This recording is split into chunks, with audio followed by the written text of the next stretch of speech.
Hello friends and welcome. Quand vous dites que vous soutenez quelqu'un, il faut être très clair. Quand vous dites que vous êtes avec quelqu'un, il faut véritablement être avec cette personne. Vous savez, il y a des gens qui disent qu'ils sont avec vous, alors qu'en réalité, ils ne sont pas avec vous.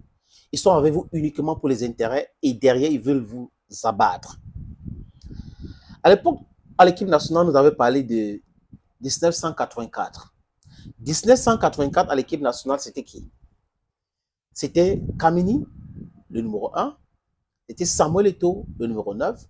C'était Jeremy Njitap, le numéro 8. C'était Rigobert Song, le numéro 4.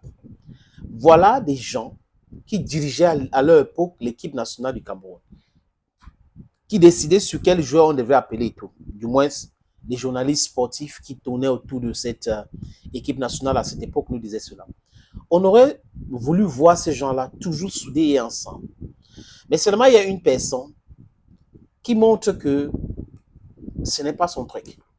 Lui veut surfer sur le malheur ou le désordre pour s'installer à la FECAFO pour remplacer son ancien ami.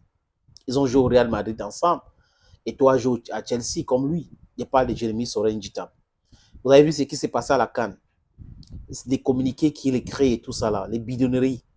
Donc, les gens ont compris que Jitab, du moins Eto'o a compris que Jitab n'est pas un ami fiable. Maintenant, il y a la légende du football africaine ou mondiale, Roger Mila, qui est avec Samuel Eto'o fils depuis longtemps. Et il est constant dans son soutien à son petit frère, à son fils, Samuel Eto'o fils.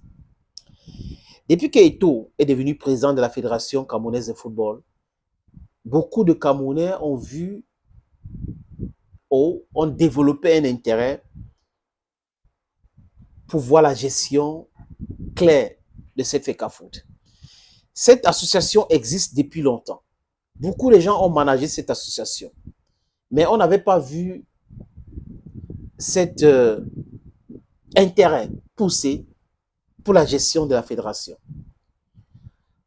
Vincent Onanaye a eu des tricheries, des billets pour la Coupe du Monde qu'il a enlevé et son vice, Iya Mohamed a pris la place et après on a vu ce qui s'est passé, toujours dans le désordre, même comme le Cameroun aime toujours remporter certains trophées dans le désordre. Et pas de la CAN, parce que la plupart, c'était pas ça. Là, Roger Mila dit quelque chose de très, très clair. On ne peut, peut-être, si on n'est pas d'accord avec lui, c'est normal. Mais le fait qu'il reste constant dans ce qu'il dit, ça montre la sincérité dans son soutien qu'il apporte à Samuel Eto'o fils. Roger Mila dit ceci, les amis, que si Eto'o arrive à quitter la FECAFOOT parce que les gens ont mis la pression. Vous avez vu l'autre jour, M. Bivondo qui parle de la FECAFOOT, qui parle de la gestion du football.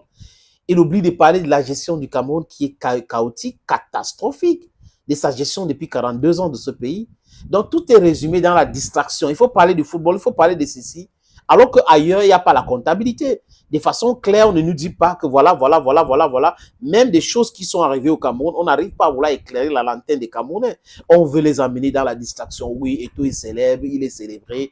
Donc c'est facile de lui mettre, coller beaucoup de choses pour que les gens restent dans cette critique de Samuel Eto'o fils et oublier d'autres choses plus importantes d'un pays producteur du pétrole et tout ça là, mais qui n'arrive pas à raffiner, hein, qui produit le brut, mais qui n'arrive pas à raffiner son propre pétrole, qui augmente les prix tous les jours, les gouvernantes qui délapident les fonds publics, certains qui se retrouvent en prison, tout un gouvernement en prison pour les faire des corruptions. Voilà des choses qu'il faut régler dans un pays, on ne règle pas. Donc Roger Mila dit que si Samuel Eto'o fils est inquiété, si les gens mettent la pression jusqu'à Samuel Eto'o fils quitte la FECAFOOT, lui ne va jamais parler de football camerounais.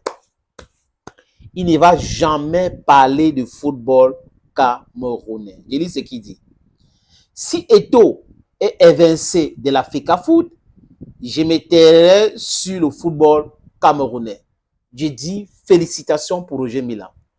Il a au moins le courage de dire ce qu'il pense, pas l'hypocrisie de rester dans le silence et vouloir surfer sur le malheur de son fils. Non.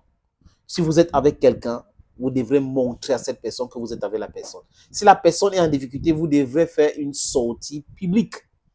pour pouvoir vous prononcer. Parce que si vous ne vous prononcez pas, on peut interpréter ça autrement.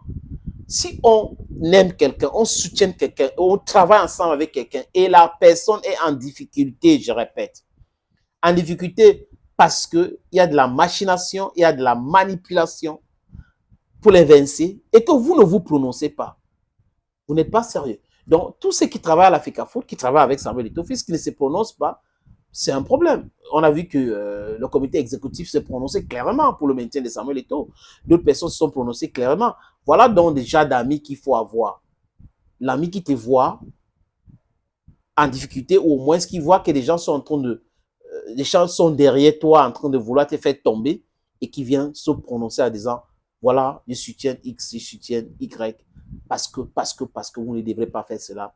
Et Roger Mila parle de la professionnalisation du football et la politique que mène Eto'o Fils aujourd'hui. Roger Mila est entièrement d'accord. Donc, vous pouvez critiquer Eto'o, normal, mais vous faites des Eto'o Bachin, ce n'est pas normal. Vous pouvez critiquer Eto'o, normal, mais si vous voulez chasser Eto'o à la Fédération camerounaise de football par des moyens non catholiques, ça pose un énorme problème aussi. Donc, les gens normalement constitués ne devraient pas accepter ce genre de démarches. C'est la lâcheté. Et Roger Mila a raison. Merci beaucoup les amis. Thank you again and bye bye.